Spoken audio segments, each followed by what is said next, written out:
Hello and welcome to the program. This is Minority Opinions Podcast. I'm Hiro. And I am Ricardo of Ricardo Rodriguez of the West. And today we are going to be talking about two movies that you can watch on Netflix and Amazon Prime. And we're going to chat a little bit because it feels like, what, 6 months since we talked? In actuality, it's only been a week, but I feel like so much shit has happened since we last recorded. I feel like I aged by like 30 years. You know that photo of Obama when it's like first day of office and he's like all happy and energized and his hair is very colorful, and it's like last day of office. He has like gray hair, he has like wrinkles. He's not that old. He's like what, 55 or something? Like he's not in his 60s. Was he in his 40s? There's so much stress that's been happening this past week. It's like, wow, a lot has happened. I'm incredibly stressed. Like, yeah, we're all stressed. How are things over there in California? Dude, I'm not religious, but God bless Gavin Newsom. I love that man. Like he's my president. Oh, he's your president. Gavin Newsom is, you could argue, my president of California. Like he's handling the stuff really well. He's like, hey everybody, stay at home. This is a statewide stay-at-home order, and then California's like doing a really good job of containing Corona. And I was like, you know what? I love Gavin Newsom. I follow him on Twitter, and I was like, I'm gonna show you my commitment. So we're hearing an endorsement, re-election endorsement from this podcast? I endorse Gavin Newsom for President of the United States of America. 2024. Yeah, Minority Opinions Podcast, we have a platform now. We support Gavin Newsom. Well, I'm glad we have agenda. Because I can vote, you can't, so I have more power. Yeah. I mean, I probably would if I were a citizen. And you would vote for Gavin Newsom. That's just the facts. Yeah, I probably would. He seems like a decent guy. He's very presidential. I know that's a weird thing to say, but he's very presidential. Like he answers questions. He dresses appropriately. He admits when he doesn't know anything. He's a good politician. This happened like a day ago. Like Gavin Newsom, like he was like he did an executive order on like Amazon and like stores. He's like, you cannot price gouge any products like emergency supplies and like food. And I was like, thank you. Like that is smart. Because like I think it was like 2 days ago, like my mom was trying to buy like medical masks, like the one for breathing, which they're really hard to come by. They were selling a pack of 5 for like $50. Whoa. On Amazon. That's like the definition of price gouging. So then like he's like, no, that should not be a thing. And then fucking Agent Orange is just like, I mean, that's the American economy. That's just capitalism. That's how it should be. It's like, what are you on about? Ugh. Gavin Newsom 2024. But I have a story for you, Hiro, though. I think this thing was going to blow your mind, but not shock you. Okay. So there was this pastor in Florida that held a super church congregation on a Sunday recently. I think it was like over 40,000 people attended. And then, what's it called? Literally the federal government was like, yo, can you not? And this guy was like, it's an essential need. We're a business. Ugh. And then he got charged with a misdemeanor after he said no. Let's just risk 40,000 people just to rile them up. Let's see how that goes. And it's like, are you serious? What are you thinking? Yeah, Florida really is the armpit of the United States. Not armpit. It's more like it's the appendix. It's like if you lose it, it's not going to affect us. It's not going to affect us. That's a much better comparison. Yeah. It's the damn. If it explodes, we'll just take it out and be like, we didn't really need it. We have a Kindi. What about Japan? How's that going? Well, in Japan, things are getting pretty tense. We've seen sort of an overshoot or like explosion of confirmed cases in Tokyo. Things are looking pretty dark over here. Oof. Even in my town, yesterday, we are recording this on April 3rd America in time. America time, yeah. So on April 2nd, we found a first confirmed case in where I live in. So yeah, I'm a little nervous. I'm a little bit anxious, and middle school and elementary schools are supposed to start next Monday, Sketch. and I don't know. Yeah, I don't know how that's gonna work out. And the prime minister is still an incompetent, bumbling idiot. One of the movies today, we knew it was kind of shitty, but we just enjoyed it. Because it was so dumb. Yeah. So wait, are we gonna start with the intelligent or the stupid? We'll do intelligent first because stupid, it's a lot more stupid. Yeah, there's a lot of complexity in stupid, but there's a lot of arithmetic around intellectual. All right. So yeah, let's start the show.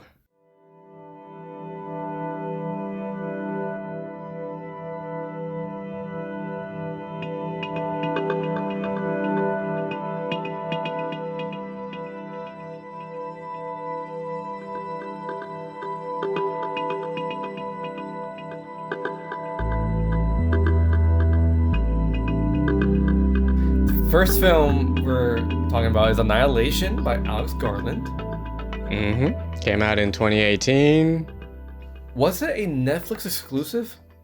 No, so the complicated history of Annihilation was that they were going to release it theatrically, just, worldwide. But then one of the production companies that made Annihilation was about to bankrupt or lost so much money with for other movies that didn't do well. Annihilation was released theatrically in the US, Canada, and I think in China. Everywhere else in the world, Netflix release. Yeah, so then it kind of gave you, I mean, if you live in the States or those other countries, it gave you a choice to either watch it at home or see in theaters, but for a very limited theatrical release date. Yeah, I think it went away in 2 weeks. Yeah, and it sucks because it's a genre film and it's also a woman-led genre film. So you're like, oh no, people who think Joker is art. They're like, oh, I'm not gonna go watch a woman-led movie. I'm like, just go watch it. Yeah. So, but I feel like this movie flew under the radar. Yeah, well, critically it was very well received. A lot of critics liked it, but it's the case with audience movies scores. Audience score was terrible. People didn't like it. I think the cinema score was C+ when it was released. Yeah, so it's an indication that there is a crowd of people who love this movie, and there's the other crowd who just don't like the movie at all. Yeah, I mean, I'm pretty sure to look at a perspective where it's well, we should get into the main premise. It's Natalie Portman. It's told from a very non-linear. Was it? Yeah, non-linear sequence. Natalie Portman recounts her adventures and her embarkment into what was it called? The prism, or what is it called? The Shimmer. The Shimmer. It's this mysterious Lovecraftian wall of wonder and colors that her and a group of explorers enter, and strange, unnatural incidents begin to happen.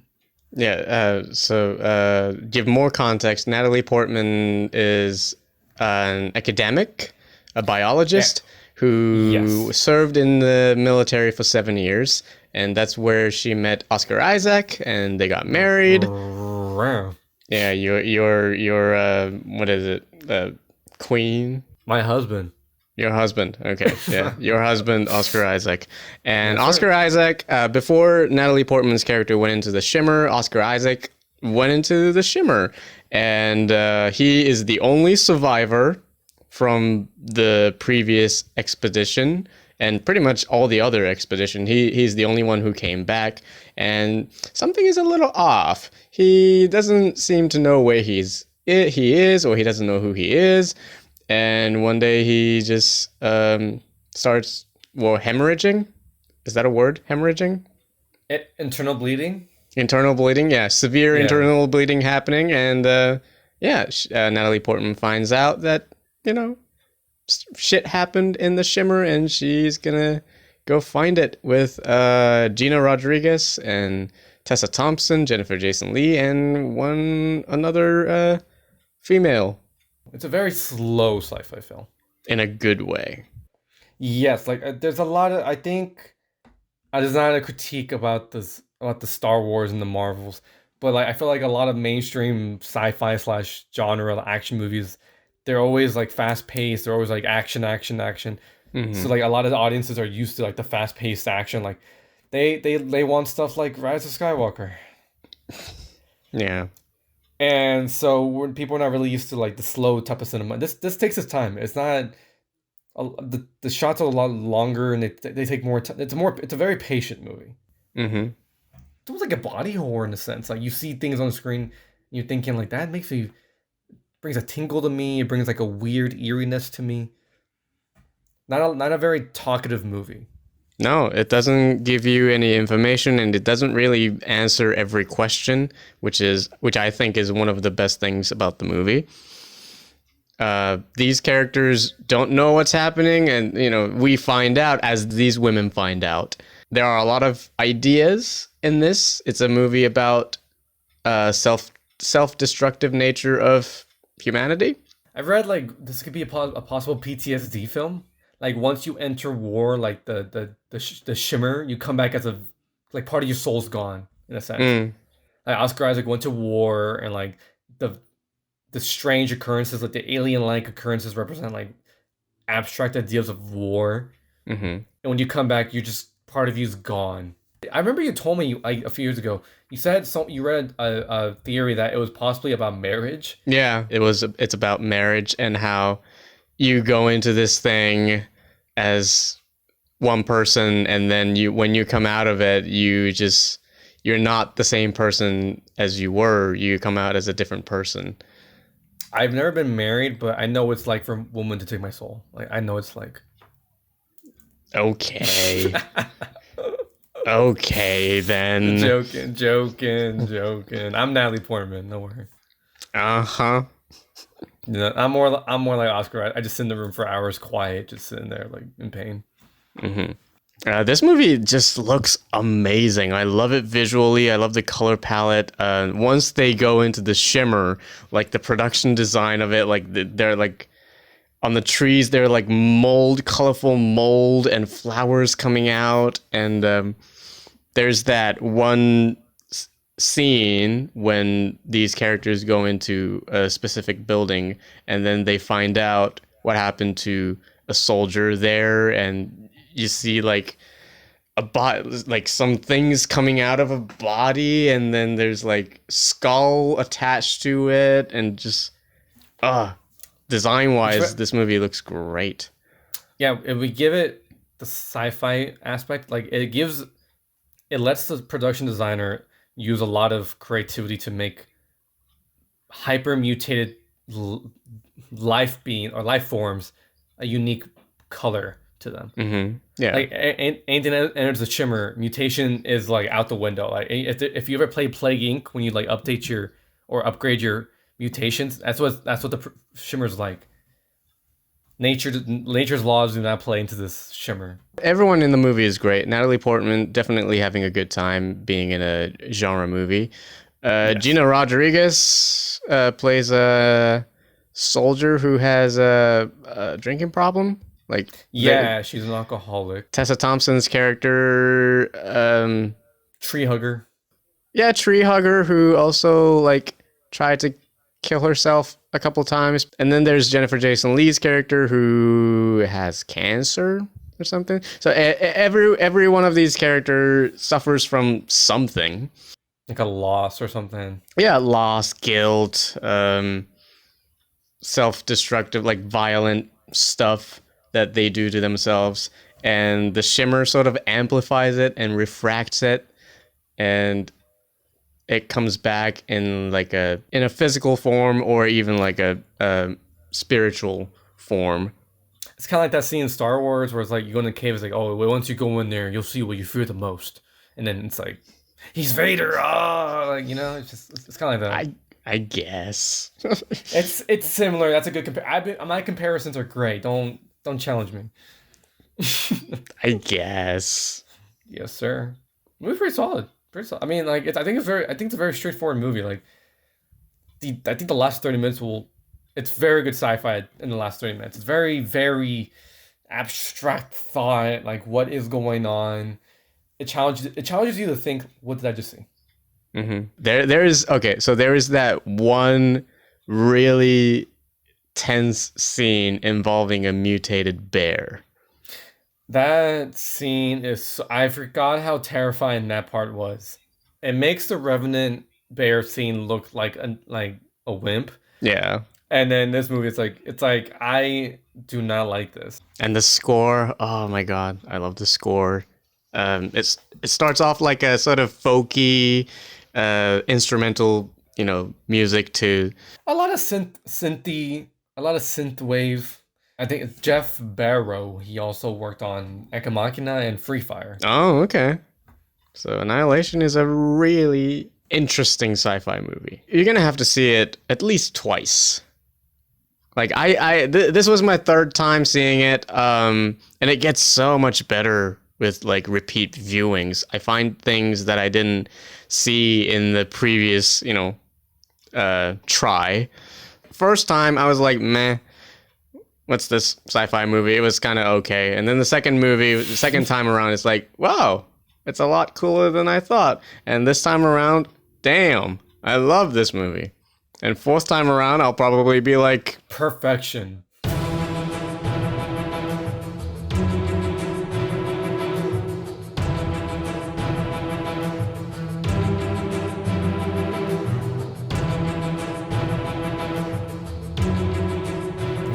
We went from a very intellectual movie. I think that has a lot to say about the human psyche, and it makes a critique about nature and how we always mutate and how we change as people. Mm-hmm. To a really fucking stupid ass movie that we both know that is so stupid. I'm like, wow, this is stupid. Is it stupider than Hobbs and Shaw for you? Oh no, here's okay. Hobbs and Shaw, I think it was smart stupid. Smart stupid. I think it's a very smart stupid movie where like I wasn't offended. I wasn't offended by it. Okay. Whereas Six Underground, okay, let's make a premise. Okay, Six Underground is the newest film. Well, it's kind of new. It came out in December, right? Yeah. Came out in December. Directed by Michael Bay, the one who made Transformers 1, 2, 3, and 4, and 5. There's a fifth one. Oh my yeah. God, you're lying. There's no fifth one. There is a fifth one. Is this a T-Rex one? That's the fourth one. What's the fifth one about? What's the fifth one about? I haven't seen it, but Optimus goes evil. Rogue. That's the premise. And he also made The Rock and Armageddon, and the other stuff. But mostly known for Bad Boys. Bad Boys 1 and 2. I mean, okay, The Rock wasn't that. I think The Rock is I think it's a decent film. I like The Rock fine. I'm not as enthusiastic about it as so many other people. I like it. But Six Underground, it's, as I say, it's offensive, stupid. It's a very offensive, stupid movie. Like, let me get this out of the way. Okay. I like the way the movie's shot. It's about Ryan Reynolds. He's like this Elon. Okay, I thought it was implying in the movie that he's a metaphor for Elon Musk. I was like, oh, he's Elon Musk. Like, I guess he's critiquing like millionaire. No, he says like, wait, I'm a billionaire. I'm like Elon Musk. I'm like Bill Gates. I'm like, wait, so you're not Elon Musk? I'm like, what? Who are you? He's a tech billionaire. I guess it's a tech millionaire, Ryan Reynolds, who assembles this Avengers of outcasts. Yeah. Of ghosts who stay in an airplane field. and their goal of the movie is to start a coup. And then is this a real country? What country was it? Like It's a fictional Kyrgyzstan? country. Okay, Yeah. I was like that says I was like Kyrgyzstan. I was like that sounds Yeah. that sounds a bit off. Like, that Kyrgyzstan seems does not exist. It's a fictional country in the Middle okay. East. Okay, that's a critique I'll make later. But they're gonna start a coup to this brutal, vicious, violent dictator who's just evil because I don't know. He's just evil. Like Yeah. He he's chemical attack. yeah, he did chemical attacks on civilians and killed so many people. Like I don't know how many people know it, but like there's a video game called Just Cause 3. This movie is the exact adaptation of that game. It's so dumb. Concept wise, it's not the Concept. like actual adaptation of it.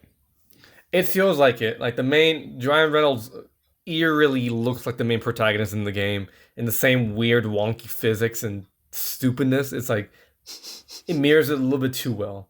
Okay. Where do we start? Well, let's start with the opening. The movie opens with there is so much stuff. Like the movie opens with Ryan Reynolds driving a plane while wearing a Red Bull helmet. It's like, yep, first product placement right there. Yeah, that was offensive. I was like, Red Bull, really? Not even like Monster or like Four Loko. Like it has Red Bull. Like, Yeah, Red Bull, and he quote unquote kills himself to become a ghost. And see, I didn't get that. I thought that was just a backstory of why he was flying a plane. I was like, oh, he killed himself. Like, Yeah. Yeah. So it goes from Ryan Reynolds' suicide scene to a 15 to 20 minute car chase through Florence, right? This is the most Michael Bay movie that Michael Bay's ever made. Like, a lot of explosions, a lot of slow-mos, and like in every shot, there is so much happening. Like my brain was hurting. If you pause like one shot of like this sequence, you see like two cars flipping out, there's people flying, there's construction worker doing their thing, Yeah. and then there's a dog running around and some supermarkets being obliterated, and there's like 10 other things happening in one frame. It's like I don't know what my brain cannot process this. It felt like a Deadpool movie. I'm not gonna lie. Well, because it was written by the same writer who wrote Deadpool. Oh, that makes a lot of sense. Because I know this might be controversial, in my opinion. Okay. Do you feel like Ryan Reynolds kind of plays the same character each film? Yeah, that's his shtick. I know. I think this film is the first one where I'm like, are we gonna get bored of him? Are we gonna get bored of Ryan Reynolds at one point? No, I think this is just the way Michael Bay handles every movie. I don't know, because like a lot of the jokes in the film, like it makes a lot of weird jokes that I'm like, why is that in it? Like, for example, like Dave Franco's aka fake Baby Driver, he's like driving through Florence, Italy. Mm-hmm. And they're like, dog, watch out for the dog. And then there's like two pugs walking. And I'm like, oh, okay. And it's like, watch out for the babies. I'm like, they're in the same lot. And I don't, the movie's dumb. It's really fucking dumb. And I liked it. I'm not saying you can't like it. It's a dumb movie, but if you want to watch something really action packed and now, I don't want to say turn off your brain because that's kind of, I don't like that statement. But if you want to watch something very, very excessive, I think this is a good movie to watch. I think it was like the last scene. I mean, not the last scene, but I think the first action sequence. That was the most chaotic of all the sequences in the film. Yeah, that I had trouble following. Because like the second one was a lot more clean, a lot more organized. I'm like, okay, they're there. And then the last one, I'm like, okay, I see where everything's going. But then the first one, they're all in the same car, but then everything around them is like, what is going on? It's like a guy's doing parkour on like Assassin's Creed stuff. And I'm like, who is this guy? And he jumps like 10-foot gaps. And I'm like, I don't, is that a thing? I'm like, I don't know what I'm looking at. And then Dave Franco was just like, oh, I'm Baby Driver. And I was like, that's Baby Driver. And then, it's like, Yep. it's really stupid, but I think it's a good film to watch if you're maybe drunk. This is a good drunk movie. And you're watching it and you're like, what am I watching? What is this? Yeah, it's one of those movies that you just laugh at what's happening. And that's what I did. It has the same energy as Sharknado. I haven't seen Sharknado, so I don't know. Like I'm looking at the poster right now and I'm like, that looks like a fake movie. Like it looks so fake. Like everything, the only real thing is Ryan Reynolds' face, and that's it. And his jawline. That's it. Yeah. You said that you were offended by the sex scenes in the movie. The sex scenes are pretty out of nowhere because it was like, oh, we gotta kill this guy, and it was like pop pop, and I was like, okay, next scene, and he's like, right now, no kissing, and then it was just these two really fit people having sex, and I was like, what is this? I'm like, what do you just murdered 6 people? Are you sure about this? And then like these hookers or dancers are like, what are y'all doing back there? And then like the Latin lover character, who strange, very ambiguous character. He's with Shoshana from Glorious Bastards, and I'm like, what is going on? Yeah, it's a very disposable movie.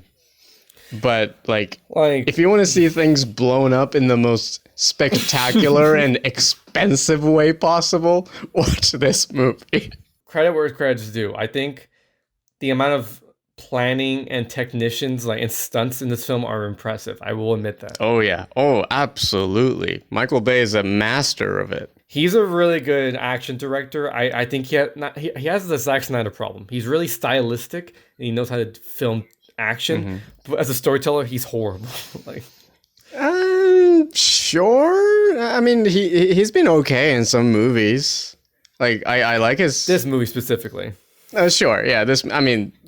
There isn't really any story for this one. It's just it was like death is a metaphor for living. I was like, what? I was like, shut up. I get it. You read philosophy once in 8th grade. I get it. Yeah. There's even a scene where Ryan Reynolds is giving a pep talk to the brother of the dictator because they are trying to stage coup and bring democracy back to democracy back to this country. And he's like Palpatine. Enough with a Star Wars reference. What? Okay, me so sad now. Ryan Reynolds says, "Hey, if you want to," he basically quotes "Lose Yourself," right, by Eminem. Yeah, he's like, if you had a chance and you didn't want to lose it, would you risk it? And then some guy's like, did you just quote Eminem? And then this is the one joke that got me. He's like, I'm so fucking emotional right now. Yeah. I was like, okay, that's pretty funny. I'm not gonna lie. He quoted Eminem. I was like, it's a good song. He's like, I'm so hyped right now. And I was like, yeah. You will find everything you want and don't want in a Michael Bay movie. Like in Six Underground, you get the explosions, you get the slow-mos, you get the casual racist stereotypes, you get casual. I think the untasteful, man. Did you watch the Yes, movie? I did.